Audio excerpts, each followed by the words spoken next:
बोलो गुरुदेव भगवान की जय। प्यारे कृष्ण कन्हैया लाल की जय। श्रीमद् वाल्मीकि रामायण द्वितीय खंड का उत्तरकांड चल रहा है और आज है सप्तचत्वारिंशः सर्ग, 47वां सर्ग। लक्ष्मण का सीता जी को नाव से गंगा जी के उस पार पहुंचाकर बड़े दुख से उन्हें उनके त्यागे जाने की बात बताना।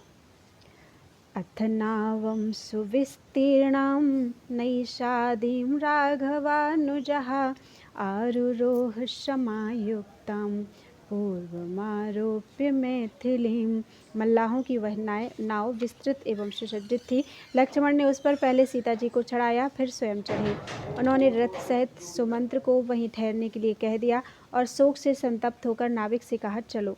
तदनंतर भागीरथी के उस तट पर पहुंचकर लक्ष्मण के नेत्रों में आंसू भर आए और उन्होंने मिथिलेश कुमारी सीता से हाथ जोड़कर कहा, विदेही नंदिनी, मेरे हृदय में सबसे बड़ा कांटा यही खटक रहा है कि आज रघुनाथ जी ने बुद्धिमान होकर भी मुझे वह काम सौंपा है जिसके कारण लोक में मेरी बड़ी निंदा होगी।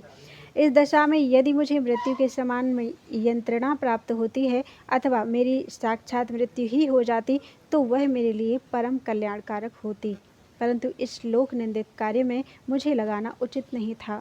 शोभने आप प्रसन्न हो, मुझे कोई दोष ना दे, ऐसा कहकर हाथ जोड़कर मुझे कोई दोष ना दें, ऐसा कहकर हाथ जोड़े हुए लक्ष्मण पृथ्वी पर गिर पड़े। लक्ष्मण हाथ जोड़कर रो रहे थे और अपनी मृत्यु चाह रहे थे। यह देखकर मिथिलेश कुमारी सीता अत्यंत उद्विग्न हो उठी और लक्ष्मण से बोली, लक्ष्मण, यह क्या बात है? मैं कुछ समझ नहीं पाती हूँ। ठीक ठीक बताओ, महाराज कुशल से तो है ना? मैं देखती हूँ तुम्हारा मन स्वस्थ नहीं है। मैं महाराज की शपथ दिलाकर पूछती हूँ, जिस बात से तुम्हें इतना संताप हो रहा है वह मेरे निकट सच सच बताओ, मैं इसके लिए तुम्हें आज्ञा देती हूँ।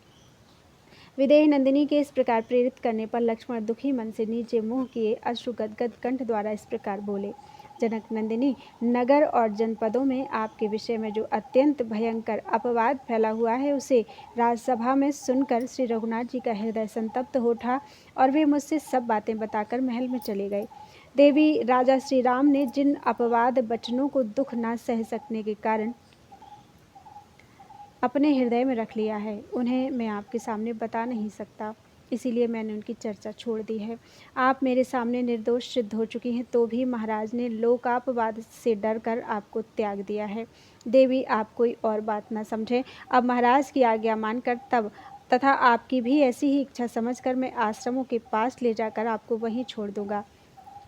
सुबह यह रहा गंगा जी के तट पर ब्रह्मर्षियों का पवित्र एवं रमणीय तपोवन। आप विषाद न करें, यहाँ मेरे पिता राजा दशरथ के घनिष्ठ मित्र महायशस्वी ब्रह्मर्षि मुनिवर वाल्मीकि रहते हैं। आप उन्हीं महात्मा के चरणों की छाया का आश्रय लें, यहाँ सुखपूर्वक रहें। जनकात्मजे, आप यहाँ उपवास परायण और एकाग्र हो निवास करें। देवी, आप सदा श्री रघुनाथ जी को हृदय में रखकर पातिव्रत्य का अवलंबन करें, ऐसा करने से आपका परम कल्याण होगा। इत्यार्षे श्रीमद् रामायणे वाल्मीकि आदि काव्ये उत्तरकांडे सप्तचत्वारिंशः सर्गः। इस प्रकार श्री वाल्मीकि निर्मित आर्ष रामायण आदि काव्य के उत्तरकांड में 47वां सर्ग पूरा हुआ। बोलो वृंदावन बिहारी लाल की जय। अष्टचत्वारिंशः सर्गः। सीता का दुखपूर्ण वचन, श्री राम के लिए उनका संदेश, लक्ष्मण का जाना और सीता का रोना। लक्ष्मण जी का यह कठोर वचन सुनकर जनक किशोरी सीता को बड़ा दुख हुआ। वे मूर्छित होकर पृथ्वी पर गिर पड़ी। 2 घड़ी तक उन्हें होश नहीं हुआ। उनके नेत्रों से आंसुओं की अजस्र धारा बहती रही।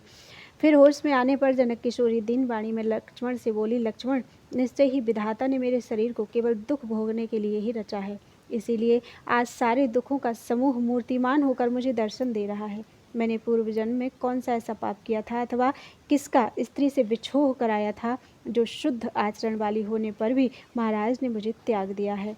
सुमित्रा नंदन, पहले मैंने वनवास के दुख में पड़कर भी उसे सहकर श्री राम के चरणों का अनुसरण करते हुए आश्रम में रहना पसंद किया था, किंतु सौम्य, अब मैं अकेली प्रियजनों से रहित हो किस तरह आश्रम में निवास करूंगी और दुख में पड़ने पर किससे अपना दुख कहूँगी। प्रभु, यदि मुनिजन मुझसे पूछेंगे कि महात्मा श्री रघुनाथ जी ने किस अपराध पर तुम्हें त्याग दिया है तो मैं उन्हें अपना कौन सा अपराध बताऊंगी। सुमित्रा कुमार, मैं अपने जीवन को अभी गंगा जी के जल में विसर्जन कर देती, किंतु इस समय ऐसा अभी नहीं कर सकूंगी, क्योंकि ऐसा करने से मेरे पतिदेव का राजवंश नष्ट हो जाएगा। किंतु सुमित्रा नंदन तुम तो वही करो जैसी महाराज ने तुम्हें आज्ञा दी है। तुम मुझ दुखिया को यहाँ छोड़कर महाराज की आज्ञा के पालन में ही स्थिर रहो और मेरी यह बात सुनो।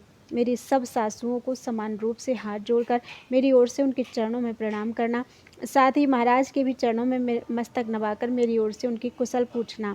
लक्ष्मण, तुम अंतःपुर की सभी वंदनीय स्त्रियों को मेरी ओर से प्रणाम करके मेरा समाचार उन्हें सुना देना, तथा जो सदा धर्म पालन के लिए सावधान रहते हैं उन महाराज को भी मेरा यह संदेश सुना देना। रघुनंदन, वास्तव में तो आप जानते ही हैं कि सीता वृद्ध शुद्ध चरित्रा है, सर्वदा ही आपके हित में तत्पर रहती है और आपके प्रति परम प्रेम भक्ति रखने वाली है। वीर, आपने अपयश से डरकर ही मुझे त्यागा है, अतः लोगों में आपकी जो निंदा हो रही है अथवा मेरे कारण जो अपवाद फैल रहा है उसे दूर करना मेरा भी कर्तव्य है, क्योंकि मेरे परम आश्रय आप ही हैं। लक्ष्मण, तुम महाराज से कहना कि आप धर्मपूर्वक बड़ी सावधानी से रहकर पूर्ववासियों के साथ वैसा ही बर्ताव करें जैसा अपने भाइयों के साथ करते हैं। यही आपका परम धर्म है और इसी से आपको परम उत्तम यश की प्राप्ति हो सकती है। राजन, पूर्ववासियों के प्रति धर्मानुकूल आचरण करने से जो पुण्य प्राप्त होगा वही आपके लिए उत्तम धर्म और कीर्ति है। पुरुषोत्तम, मुझे अपने शरीर के लिए कुछ भी चिंता नहीं है। रघुनंदन, जिस तरह पूर्ववासियों के अपवाद से बचकर रहा जा सके उसी तरह आप रहें। स्त्री के लिए तो पति ही देवता है, पति ही बंधु है और पति ही गुरु है, इसलिए उसे प्राणों की बाजी लगाकर भी विशेष रूप से पति का प्रिय करना चाहिए। मेरी ओर से सारी बातें तुम श्री रघुनाथ जी से कहना और आज तुम भी मुझे देख जाओ। मैं इस समय ऋतुकाल का उल्लंघन करके गर्भवती हो चुकी हूँ। सीता के इस प्रकार कहने पर लक्ष्मण का मन बहुत दुखी हो गया। उन्होंने धरती पर माथा टेक कर प्रणाम किया। उस समय उनके मुख से कोई भी बात नहीं निकल सकी। उन्होंने जोर जोर से रोते हुए सीता माता की परिक्रमा की और 2 घड़ी तक सोच विचार कर उनसे कहा, शोभने, आप यह मुझसे क्या कह रही हैं? निष्पाप पतिव्रते, मैंने पहले भी आपका संपूर्ण रूप कभी नहीं देखा है, केवल आपके चरणों के ही दर्शन किए हैं। फिर आज यहाँ वन के भीतर श्री रामचंद्र जी की अनुपस्थिति में मैं आपकी ओर कैसे देख सकता हूँ? यह कहकर उन्होंने सीता जी को पुनः प्रणाम किया और फिर वे नाव पर चढ़ गए।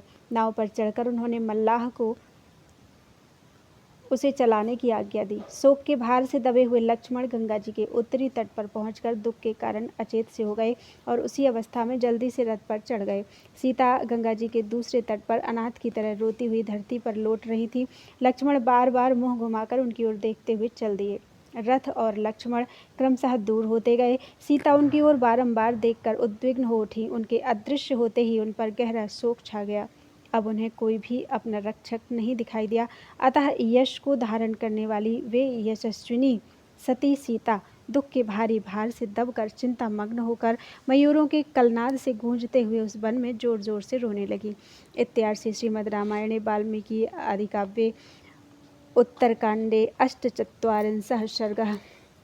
इस प्रकार श्री वाल्मीकि निर्मित आर्ष रामायण आदि काव्य के उत्तरकांड में 48वां सर्ग पूरा हुआ।